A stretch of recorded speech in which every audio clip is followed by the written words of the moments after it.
La loi du marché avec Vincent Lindon mérite-t-il la Palme d'Or? C'est le débat qui oppose Grégoire Leménager de l'Obs et Jean-Christophe Buisson du Figaro Magazine.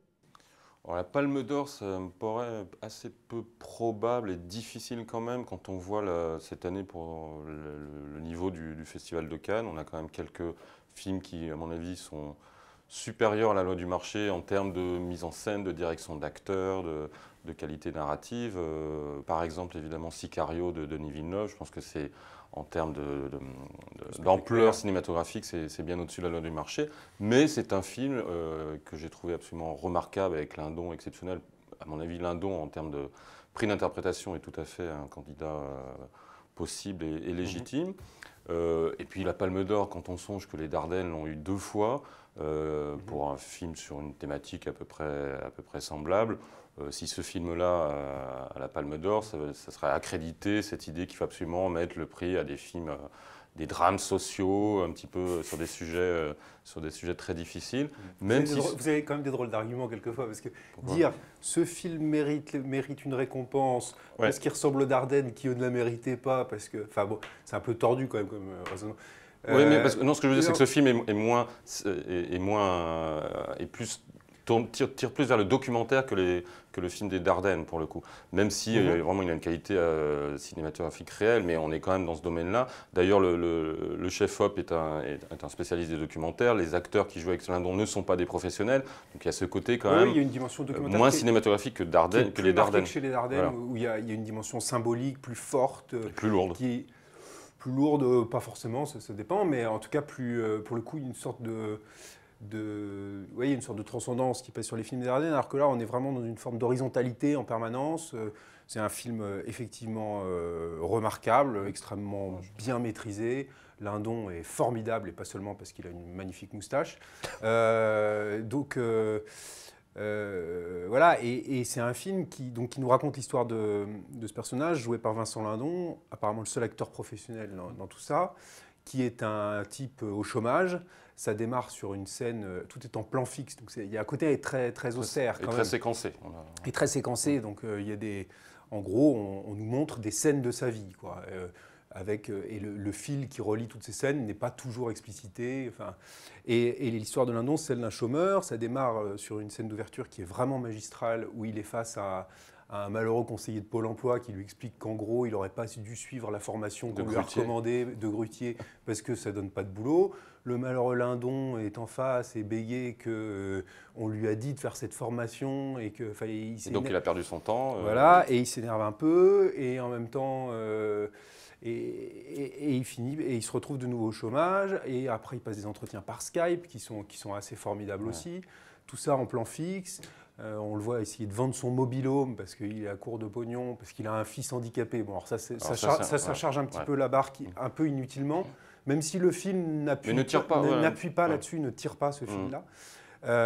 Et enfin, il se retrouve vigile de supermarché, donc chargé théoriquement de surveiller les clients qui pourraient dérober des choses dans les rayons. Donc là, il y a une partie très documentaire, effectivement, et assez technique, où on voit comment travaille le vigile de supermarché, avec un type qui lui explique comment surveiller les différentes caméras, etc.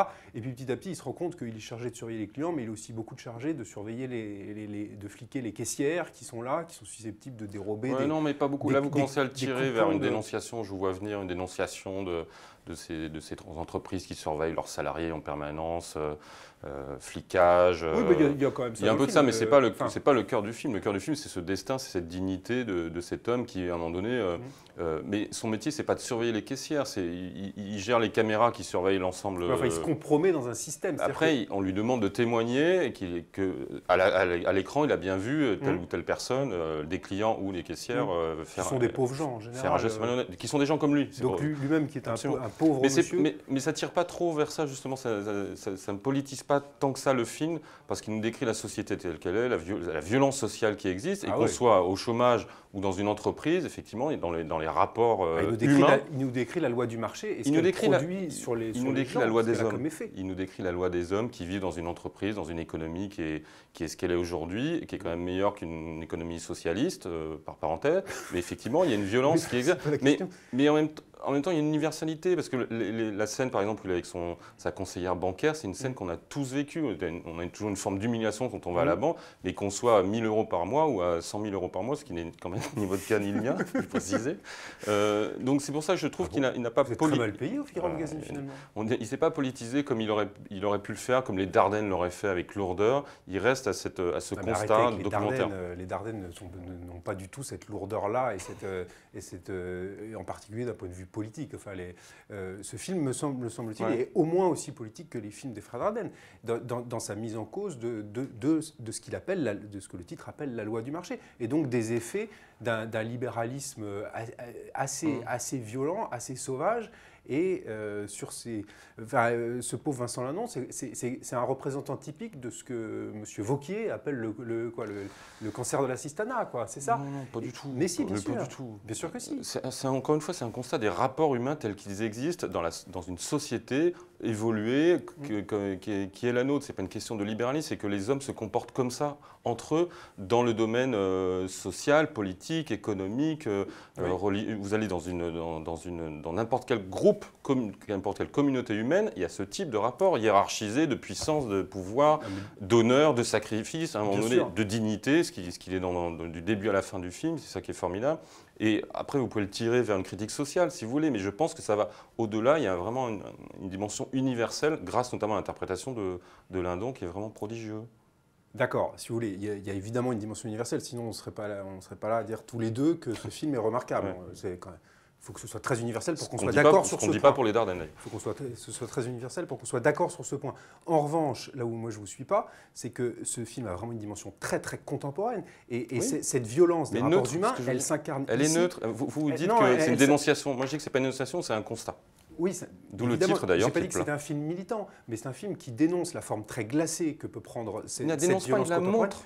Oui, c'est un film terrifiant. Enfin, c'est absolument glaçant ce qu'il montre.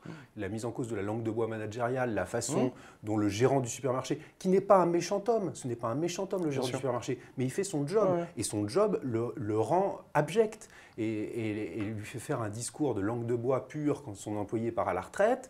Et dans la scène d'après, Ne spoilez pas cette scène bouleversante. Mais oui.